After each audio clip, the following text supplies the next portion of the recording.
আমি জানি সালাতের পর সম্মিলিত মুনাজাত নবী করিম সাল্লাল্লাহু আলাইহি সাল্লামের সুন্নাহ দ্বারা সাব্যস্ত নয়। আবার রাসূল সাল্লাল্লাহু আলাইহি সাল্লামের বৃষ্টি চেয়ে সম্মিলিতভাবে মুনাজাত করার কথাও জানি। তাহলে সমন্বয় কিভাবে? খুব দরকারি প্রশ্ন। আমি একবার ঢাকায় বৃষ্টি হচ্ছিল না গেল বছর, তার আগের বছর, তখন আমাদের ফাউন্ডেশন অফিসের পাশে আফতাবনগরে আমরা বৃষ্টি প্রার্থনার নামাজ পড়েছি। তখন অনেকেই প্রশ্ন তুলেছেন, এই হুজুর বলে নামাজের পরে সম্মিলিত মুনাজাত সুন্নাহ দ্বারা সাব্যস্ত না, আবার একই হুজুর বৃষ্টি প্রার্থনার পরে হাত তুলে সবাই নিয়ে মুনাজাত করলো, কেমনে কি একই মতো দুই কথা কেমনে হলো? তো ব্যাপারটা কেমন হয়ে গেল? আপনারা যেহেতু ডাক্তার মানুষ, আপনাদেরটা দিয়ে উদাহরণ দেই। আপনি রোগীকে বলে দিলেন, ভাই আপনি রাতে কিন্তু কিছু খাবেন না, রাতে কিছু খাবেন না। ও রোগী দুপুরে খেয়ে আসছে। আপনি যদি বলেন যে আপনার না রাতে খাইতে নিষেধ করছি, আপনি দুপুরে কেন খাইলেন? এই প্রশ্নটা কি খুব যৌক্তিক প্রশ্ন হবে? আপনি নিষেধ করেছেন রাত্রে খেতে, আমি খেয়েছি দুপুরে। আপনি যদি আমাকে বলেন যে আপনাকে না খেতে নিষেধ করেছি, আপনি কেন খেলেন? এই প্রশ্নটা যেরকম অযৌক্তিক হবে। নবী সাল্লাল্লাহু আলাইহি সাল্লাম 5 ওয়াক্ত নামাজের পর বিভিন্ন মাসনুন দোয়া জিকির পড়তেন, সেটা আমরা সুন্নাহ মনে করি। কেউ আল্লাহর কাছে কিছু চাইলে নামাজের পরে তিনি চাইতে পারেন, সেটারও সুযোগ আছে। নামাজের পরে দোয়া কবুল হয়, সেটা নিষেধ না। কিন্তু এটাকে যদি পার্ট অফ সালাহ বানিয়ে নেওয়া হয়, যে সবাই মিলে আমরা একসাথে মোনাজাত করব, মোনাজাত না করলে হুজুরের চাকরি থাকবে না, এই ট্র্যাডিশনাল দোয়া যদি আমরা বানিয়ে নেই, এটাকে নামাজের অংশ যদি বানিয়ে নেই, তাহলে সেটা বিদআত হবে, সেটা সুন্নাহ দ্বারা সাব্যস্ত হবে না। এটা নামাজের কথা। কিন্তু বৃষ্টি প্রার্থনার ক্ষেত্রে নবী সাল্লাল্লাহু আলাইহি সাল্লাম সবাইকে নিয়ে সম্মিলিতভাবে দোয়া করেছেন, বিধায় এই জায়গায় করেন নাই, ওই জায়গায় কেন করেছেন, এই প্রশ্নটা একেবারেই অমূলক একটি প্রশ্ন, এবং দুইটাকে একসাথ করে ফেলাটা একেবারে অযৌক্তিক। দুইটা দুই জিনিস এবং দুইটা দুই জায়গা। নবী সাল্লাল্লাহু আলাইহি সাল্লাম যেখানে যেটা করতে বলেছেন সেখানে সেটা করা, যেখানে তিনি করেছেন সেখানে আমি করব, যেখানে তার দ্বারা করাটা সাব্যস্ত হয়নি। 10 বছরে নবী সাল্লাল্লাহু আলাইহি সাল্লাম মদিনায় 5 ওয়াক্ত নামাজের যে ইমামতি করেছেন, সেটা হিসাব করলে সম্ভবত 18,000 ওয়াক্ত হয়, আমি যদি ভুল না বলে থাকি। এই 18,000 ওয়াক্ত তিনি ইমামতি করেছেন। তারপরে 30 বছর ধরে 4 খলিফা ইমামতি করেছেন। এই যে 30 বছর করেছেন, তারও 3-18 যুক্ত করেন, তাহলে কয় যুগ হলো? এত যুগে নামাজের পর সাহাবীদেরকে সাথে নিয়ে তিনি যদি আমাদের মতো এরকম ট্র্যাডিশনাল মোনাজাতে অভ্যস্ত থাকতেন, কি পরিমাণ হাদিসে সেটার বর্ণনা আসতো, সেটা বলার অপেক্ষা রাখেন। অথচ আপনি সালাত সংক্রান্ত ইসলাম ফাউন্ডেশন থেকে অনুবাদ হওয়া বইগুলো নেন, হাদিসের গ্রন্থগুলো খোলেন, কোথাও এটা দেখতে পাবেন না। নামাজের পর কেউ যদি আল্লাহর কাছে দোয়া করা নিষিদ্ধ নয়, কে এটাকে নামাজের অংশ মনে না করলে সেটাও নিষিদ্ধ নয়। আমরা এটা আবার ভুল না বুঝে নামাজের পর দোয়া করা যাবে না, দোয়া তো অবশ্যই করা যাবে, কিন্তু এটাকে আমরা যে ট্র্যাডিশন বানিয়ে নিয়েছি, এটা আসলে হাদিসে ভাবে করতে বলা হয়নি। কিন্তু বৃষ্টি প্রার্থনার ক্ষেত্রে বলা হয়েছে, অতএব ওখানে বলা হলে এখানে কেন বলা হবে না? এই প্রশ্ন একেবারে অযৌক্তিক, দুইটা দুই জায়গায়।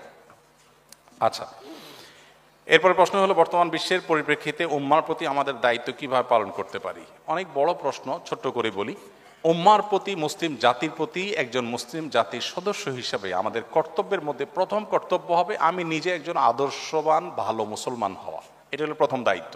আমরা অনেকে জাতিকে নিয়ে অনেক চিন্তিত, কিন্তু আমি নিজের কোনো খবর নাই, আমি নিজে ভালো মানুষ হচ্ছি না। আমি নিজে ভালো মুসলমান হব, আদর্শবান মুসলমান হব, 5 ওয়াক্ত নামাজ পড়বো ঠিক মতো, সুন্দর করে ইসলামটাকে জানবো, আমার আচার আচরণ কাজ কারবার সব দিক থেকে ইসলামের সৌরভ ছড়াতে হবে। আমি যেদিকে যাব মানুষ দেখবে একজন মুসলমান গেছে। আমি যখন চিকিৎসা দেব তখন মানুষ একজন মুসলমান ডাক্তার চিকিৎসা দিয়েছে। আমি যখন ইঞ্জিনিয়ারিং করবো মানুষ দেখবে একজন মুসলমান ইঞ্জিনিয়ার কাজ করেছে। আমার প্রত্যেকটা কাজ থেকে ইসলামের সৌরভ ছড়াবে, সৌন্দর্য ছড়াবে, পরোপকার, মানুষের কল্যাণকামিতা, সুন্দর আচরণ, ম্যানার্স, ইসলাম যেগুলো আমাদেরকে শিখিয়েছে সেগুলো আমাদের মধ্যে আনা। এটা হলো মুসলিম মিল্লাতের উপকার করার জন্য প্রথম শর্ত, যে নিজে সংশোধিত হওয়া, ভালো মুসলমান হওয়া। নাম্বার 2, এর পাশাপাশি আমার যে স্কিল বা দক্ষতা আছে এটাকে বৃদ্ধি করে মুসলিমদের মুখ উজ্জ্বল করা। আমাদের অনেক তরুণরা আছেন যারা একটু ইসলামের দিকে আসলে, অনেক মেডিকেল স্টুডেন্ট আছেন, অনেক আপনার ইঞ্জিনিয়ারিং অনেক স্টুডেন্ট আছেন, যে কোনোভাবে তিনি হয়তো দিনের ছোঁয়া এসেছেন, এরপর দেখা যায় সে পড়াশোনার প্রতি আর মনোযোগী না। আমার কাছে অনেক স্টুডেন্ট যায়, যা বলে হুজুর পড়ালেখা করতে আর ভাল লাগে না আমার। উনি এখন নামাজ কালাম পড়তে ভাল লাগে, ওনার এখন কোরআন শরীফ পড়তে ভাল লাগে, ওনার পড়ালেখা করতে ইচ্ছা করে না। তাই বললাম যে কার পলায় পড়ছেন আপনি, কাহিনী কি, কেন পড়ালেখা করতে ভালো লাগবে না? অনেক ছেলেপেলে আছে আগে বাবা মার ব্যবসা বাণিজ্যে সময় দিতেন, এখন সে ধর্মকর্ম করা শুরু করছে, এখন সারাদিন মসজিদে পড়ে থাকে, দোকান টোকানে আর যায় না, ব্যবসায় যায় না, এখন তার এগুলো ভাল লাগে না, দুনিয়াদারি আর ভাল লাগে না। এটা হলো শয়তানের নেক্সরতে ধোকা। আপনি কোনো দক্ষ আলিমের পরামর্শ ছাড়া নিজে নিজে ডিসিশন নেবেন, আপনার স্কিলকে আপনি কবর দিবেন, তাহলে আপনি মুসলিম মিল্লাতের ক্ষতি করলেন। আপনার স্কিলকে ডেভেলপ করে মুসলিম মিল্লাতের মুখকে উজ্জ্বল করবার যথেষ্ট সুযোগ আছে। আমরা সেই মুসলিম যারা স্পেনের তারেক বিন জিয়াদের স্পেন বিজয়ের মধ্য দিয়ে আমরা জ্ঞান বিজ্ঞানে, বিশেষ করে আপনাদের যে সাবজেক্ট চিকিৎসা বিজ্ঞানে মুসলমানরা অনবদ্য অবদান রেখেছেন, সে অতীত আমাদের ছিল, দুঃখজনক সে অতীত আমাদের হারিয়ে গেছে, আজ নাই, সেটি পুনরুদ্ধার করতে হবে। অতএব মুসলিম জাতির জন্য আপনি কিছু করতে চাইলে আপনার স্কিলকে ডেভেলপ করে, ওই যে উদ্দেশ্য হবে আল্লাহ আমি অ্যাজ এ মুসলমান মুসলমানদের মুখ উজ্জ্বল করব, একজন বাংলাদেশি হিসেবে আমার প্রিয় স্বদেশকে আমি অনন্য উচ্চতায় নিয়ে যাব, বিশ্বের দরবারে আমি একটা ভালো জায়গায় নিয়ে যাবো, চেষ্টা আমাদের মধ্যে থাকতে হবে, তাহলে আপনি মুসলিম মিল্লাতের উপকার করতে পারবেন। নাম্বার 3, বর্তমান সময় সম্পর্কে সচেতনতা, বিভিন্ন ইজম মতবাদ সম্পর্কে জানা, ইসলামকে মুসলমানদেরকে কিভাবে কোণঠাসা করা হয় সেই জিনিসগুলো দেখা। গোটা পৃথিবীর যেখানেই মানুষ মার খাচ্ছে, যেখানেই, আপনি ফিলিস্তিন বলেন আর কাশ্মীর বলেন, বার্মা বলেন আর সিরিয়া বলেন, ইরাক বলেন আর আফ্রিকা বলেন, পৃথিবীর যে কোনো জায়গায় যুদ্ধ চলছে। আপনি দেখবেন বোমার নিচে যাদেরকে দেখা যায় তারা শুধুই মুসলমান, মুসলমান ছাড়া আর কাউকে দেখতে পাবেন না, কিন্তু এরপরে বলা হবে যে মুসলমানরা অশান্তি সৃষ্টি করছে। আমার প্রিয় নবী সাল্লাল্লাহু আলাইহি সাল্লাম, যাকে নিয়ে আজকে আমরা আলোচনা করছি, তার জীবনে 27টি যুদ্ধে অংশগ্রহণ করতে হয়েছে, তাকে বাধ্য করা হয়েছে। সেই যুদ্ধগুলোতে অংশগ্রহণ করে সর্বসাকুল্যে যত মানুষ মারা গেছেন তার সকল যুদ্ধে, সব মিলিয়ে যুদ্ধের বাইরে কিছু মানুষ বিচারিকভাবে মৃত্যুদণ্ড পেয়েছেন তাদের বিশ্বাসঘাতকতার অপরাধে, সব মিলিয়ে 1000 মানুষ ছিল, মাত্র 1000। এই নতুন বাংলাদেশ যে আমরা পেয়েছি, এই নতুন বাংলাদেশ পেতে কত মানুষের জীবন দিতে হয়েছে? 2000 মানুষের। একটা ইউনিয়ন দখল করতে 500 মানুষের জীবন দেওয়া লাগে আজকাল অনেক সময়। সেখানে নবী সাল্লাল্লাহু আলাইহি সাল্লাম গোটা বিশ্বে ইসলাম প্রতিষ্ঠা করতে গিয়ে 600 বেশি মানুষ বিচারিকভাবে মৃত্যুদণ্ড হয়েছে।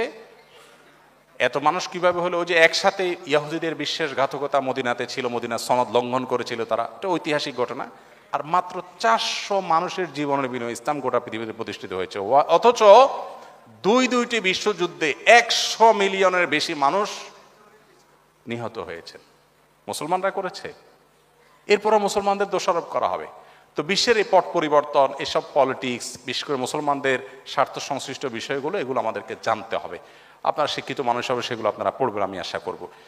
এগুলোর মধ্য দিয়ে আপনি মুসলিম জাতির করণীয়, মুসলিম জাতির সদস্য হিসেবে আপনার করণীয় আপনি ঠিক করতে পারবেন, আপনি চূড়ান্তভাবে সঠিক সিদ্ধান্ত নিতে পারবেন ইনশাআল্লাহ। গোল্ডের দাম প্রায় পরিবর্তন হয়, গহনার জাকাতের হিসাবটা কি যখন জাকাত দিচ্ছি সে সময়ের দাম অনুযায়ী হবে, নাকি আমি যে দামে কিনেছি সেভাবে হবে? আবার অনেকে সারা বছর ধরে জাকাতের টাকা দিতে থাকেন, এই সময় এই গোল্ডের দাম অনেকবারই পরিবর্তন হয়, সেক্ষেত্রে হিসাবটা কিভাবে হবে? যখন টাকা দেওয়া শুরু করব তখনকার দরদাম অনুযায়ী, নাকি বছরে যে সময় শেষ হবে তখন তার দরদাম অনুযায়ী?